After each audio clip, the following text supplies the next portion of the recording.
بسم الله الرحمن الرحيم. وأما الصريح فمثل قوله بعت واشتريت ووهبت،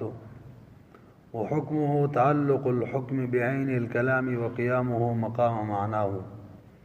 حتى استغنى عن العزيمة لأنه ظاهر المراد.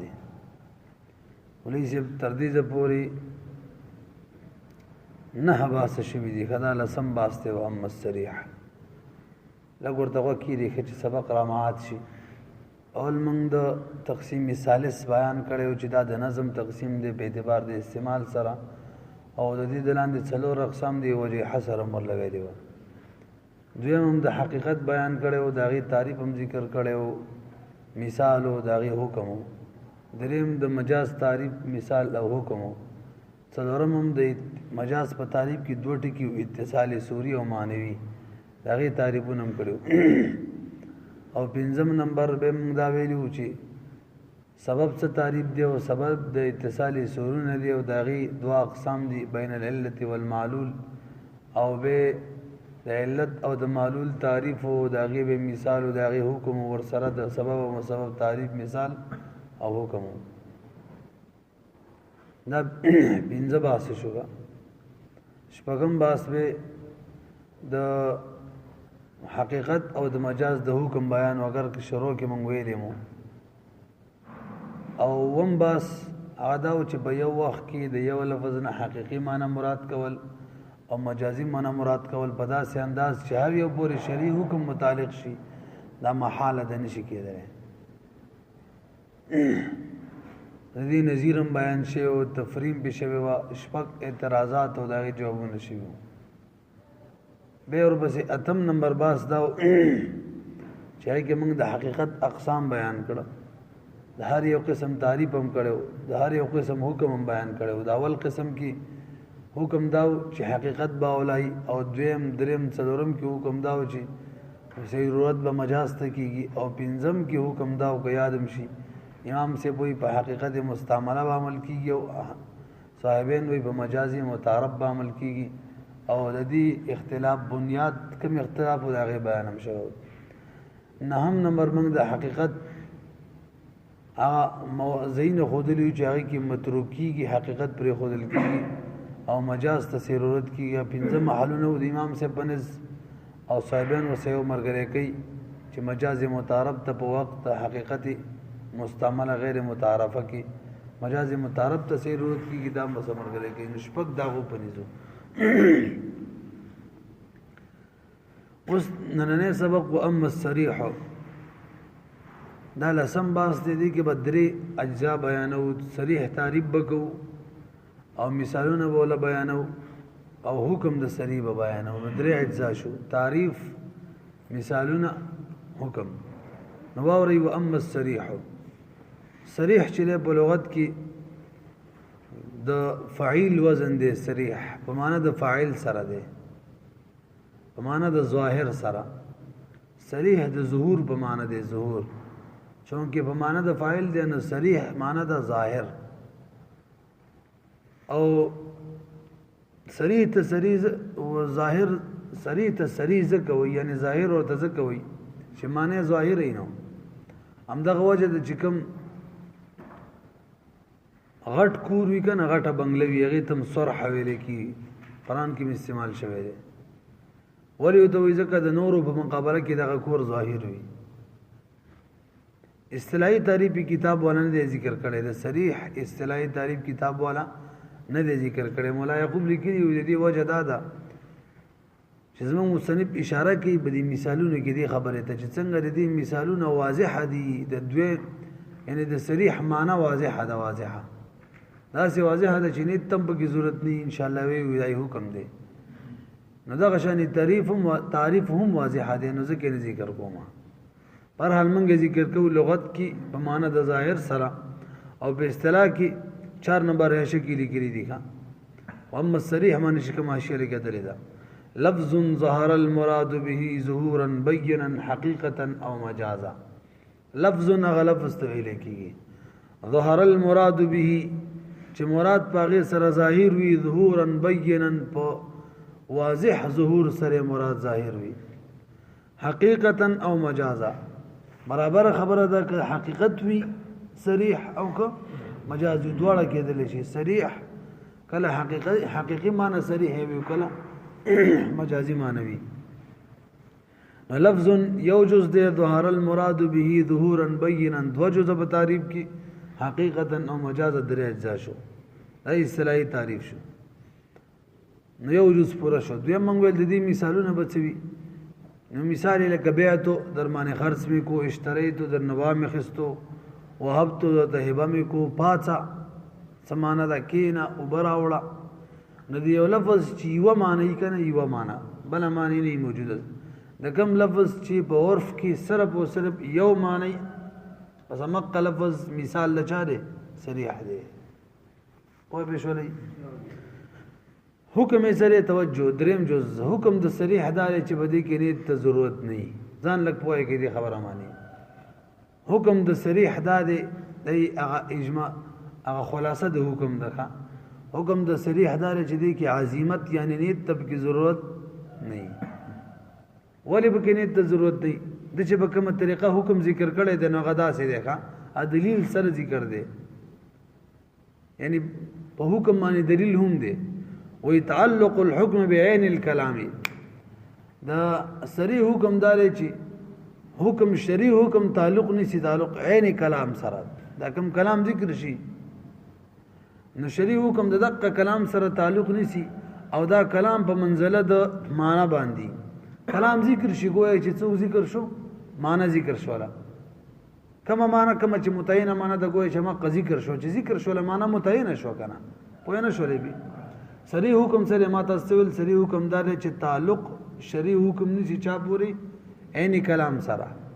او دا عین کلام داسي ګویا چې عین معنی ذکر شولا چې کله متعین معنی ذکر شي نو به نه ته احتیاج وی نه ځکه نه ته خدای باندې احتیاج وی چې کوم متعین کوم مراد معنی دغه متعین شي اخذل ته په نفس کلام سره متعین شولا لہذا نه ته کی ضرورت په دې خبره باندې پوه شولې دا خبر ما ته سینې وشان ښکاری ځکه ته بار بار ویلا ما څه ویل منګه خلاصتن د حکم څه بیان کړو چې نه تب کې حاجت نه ام تور خلق سری دقه حکم وای وجه دا چې شریع حکم تعلق چا سره نيسي عین کلام سره ولې عین کلام په منزله ده چي د عین معنی چې د عین معنی چې کلام ذکر شولو لکه ایک بیع تو ګویا چې درمانه در خرڅو مې دا معنی ذکر شولا چې معنی ذکر شولا نو د بل معنی احتمال پاتې شو نه چې د بل معنی احتمال پاتې نشو نیت ته حاجت پاتې نشو نیت خو د دې د پاره چې معنی متعین شي معنی خو په نفس کلام متعین شوی دا ورسېدلې تر دې فقہ کتابونو کې دی یو سړی روټي خوري او اخره کې الحمدلله وي خلینه وخي انت طالق نیت د الحمدلله خلینه توخي دي انت طالق بهم بخزه طلاقي کی تعلق د حکم عین کلام سره وي ورسېدلې بس ختم شو خبره وته وګورئ واما الصريح ورچ صریح ده فمثل قوله بيت واشتريت ووهبت وحكمه تعریف ورانه د ذکر کړه کنه خرست تعریف ته الفاظ روان دي اشاره بکیږي تعریف ته وحكم حکم د صریح چره تعلق الحكم تعلق د حکم بوي بعین الكلام عین کلام سره به تعلق د حکم وی نفس کلام سره وقيامه او قیام د کلام بوي مقام معنا او بزه د معنا باندې دا کلام بداسي ګوي چې څوک ذکر شولا معنا بس معنا متعین شولا حتى استغنى عن العزيمه تر دې چې نتیجه دار اوزي چې د نیت نه هم مستغنی وي ولی د نیت نه مستغنی وي لانه ظاهر المراد ذکر مراد ظاهر وي ګوره دې کې تعریف ته اشاره وشولغه لانه ظاهر المراد دا لسم باسو زمنګ د دریم تقسیم نه دریم تقسیم ټول دولس باسه جوړیږي د دې ما خلاصه ویل د یو غنټه او 14 منټو کې دا وختي می خلاصه ویل کنه کسو جمی همدغه شان ویل خو تفصیلا ویل معنا دا چې دا اول تقسیم ثالث پس کې کم اقسام دي وجه حاصل سره ټوله می ذکر کړی دا غشان به حقیقت تعریف سره هم ذکر کړی دي اجزام ول بیان کړی به مثال سره هم ویل حکم سره ټول هم د سویل دي تقریبا یو غنټه او 14 منټو کې دا ټول تقسیم ثالث خلاصه کا نو اول ما په خیال مانی دغه به تر نوی کیږي هغه ټغه خبرې به موږ ذکر کړي قواعد همدا شان علم الصيغه چې دا کنه علم الصيغه هغه چې څومره قواعد دي موږ په یو ان شاء الله نم یو اصطلاح پرې کیدا چې لکه دې اصطلاح څه مطلب دی یعنی تعریف هم نه دی پرې او نم به کې قواعد پرې دي تقریبا نیم کتاب خلاصه هم ویلي کنیم هغه مقدمه کې لاس واسلی داسې ویلي دي هغه ټول سم ذکر کړي چې کتاب کې دي شل منټه ډیر وګد نه باب اول کې دوه فصل دي فصل اول کې دومره خبرو بیان دي فصل ثاني کې دومره دي باب ثاني کې دومره فصل بیان دي فصل اول کې دومره واسري لکه څنګه چې دلته وایو دا قشان پوره ویلي کا هدایت النحو هم دا قشان خلاصه د مکمل هدایت النحو او کافیه کې روانه ده او بل خو څه نشته دی هغه دا وحكم الكنايه انه لا يجب العمل به دا یو لسم باسته دي کې کنایه بیان دي دلته هم څلور باسکو د کنایه تعریف بکو لغوي اصطلاحي او دویم نمبر د کنایه مثالونه به بیانو په طریقې د نظیر سره وردا مثال بیانای دوا دریم نمبر حکم د کنایه به بیانو بلکې د حکم تقریبا را مقدم کړی دی حکم اول ذکر کړی نو تعریف حکم مثال یعنی نظیر یعنی مثال کا اصل کې نظیر د مثال د جوړ کړي څو شو درې څلورم نمبر د الفاظ کنایه او بیان بکوخه الفاظ باین چا باندې چې طلاق باین واقع کیږي دغه بیان بکو ټول څو باسه شو څلور اوري کنایه په لغت کې غیر ظاهر ته ویل کی کوم شی چې غیر ظاهر وي هغه ته کنایه وي او اصطلاحي تعریف محشی ذکر کړی دی او حکم الکنایتی دلان دی او هو مستتر المراد منه حقیقتا کان او مجازا دا ور سره ولګوي انور کې ورسشتره هو مستتر المراد منه حقیقتا کان او مجازا هو ما دا غلط استویل کیږي او جز استتر المراد منه چې مراد د لفظ نه پټ وي دو جزء برابر خبره ده که مراد حقیقت وي او که مجاز وي نو تعریف کې څو اجزا شو درې وایشلې بي یو جز ختم شوخه لغوي اصطلاحي تعریف دیم جز حکم بیانې حکم د کنایه سره تاسو برو ګورئ کنایه د تعریف خلاصه را د خول تعریف به ووري د تعریف خلاصه دار چې د یو لفظ مراد نه ظاهر ولی نه ظاهر ځکه د لفظ مراد متعدد وي کله چې دا مراد وي کله چې دا مراد وي لنډه دار چې مراد د کنایه غیر ظاهر وي او ځکه غیر ظاهر وي چې هي کې کم از کم د دو مانو احتمال وي په لفظ د کنایه کې د څو مانو احتمال وي دو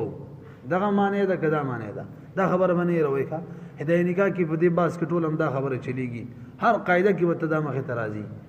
نو موږ څه ویل کنایه چاته ویل کېږي چې کم از کم د دوه مانو پکې احتمال ډیروم کې لري شو کم از کم دوه مانو دومره خبره ځین کې ناستا نو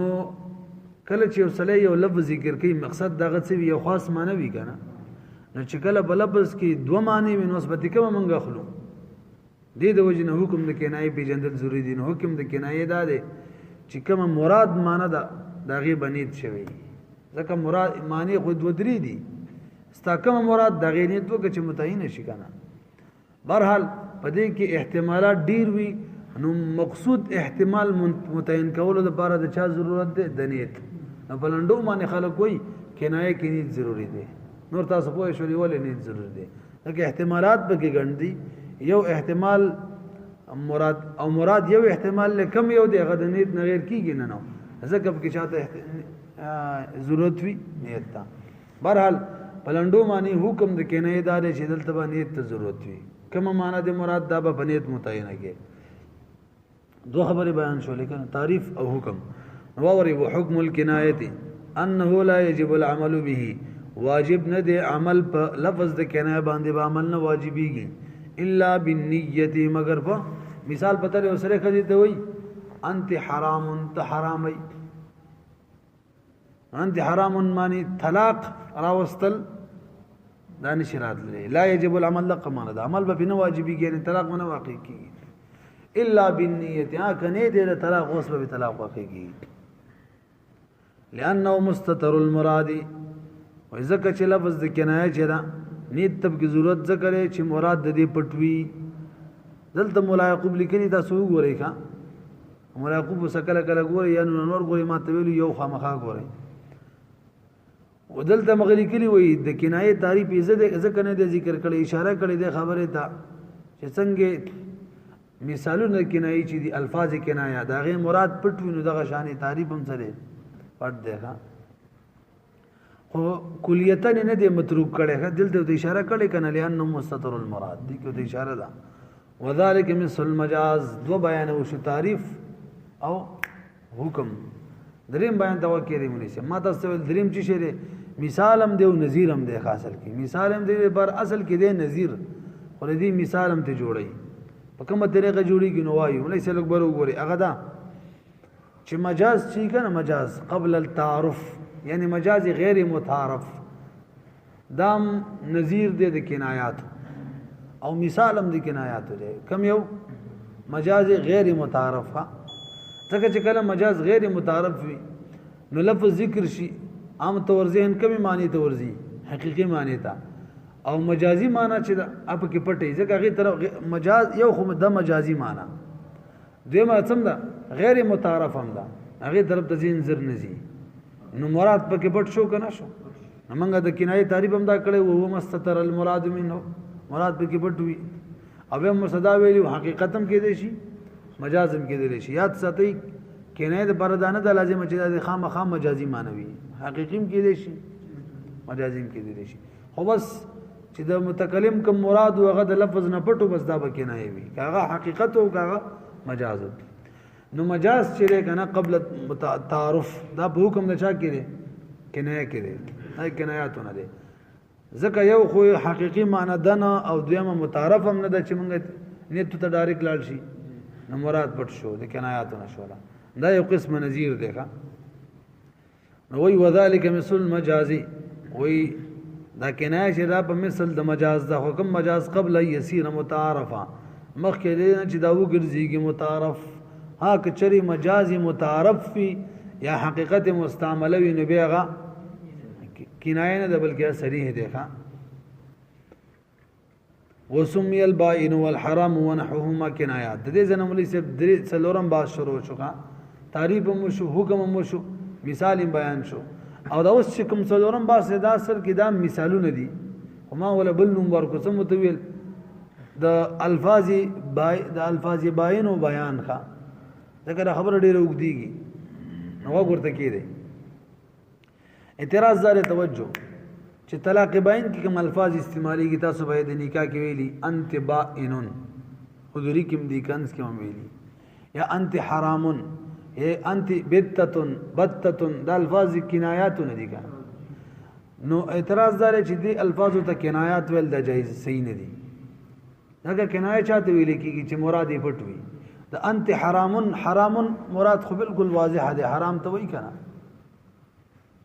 او باینن مراد بالکل واضح دی باین معنی د جدا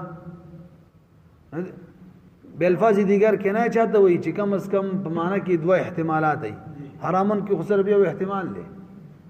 باینن کې سره بیا احتمال له جدا کېدل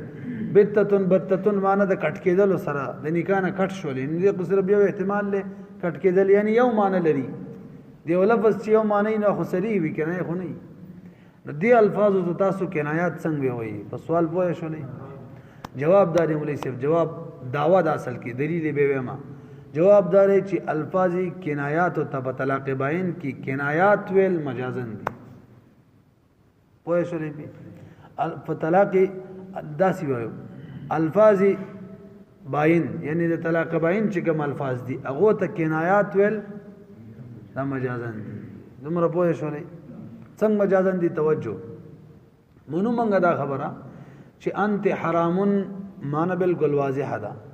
همدغه شان د باینون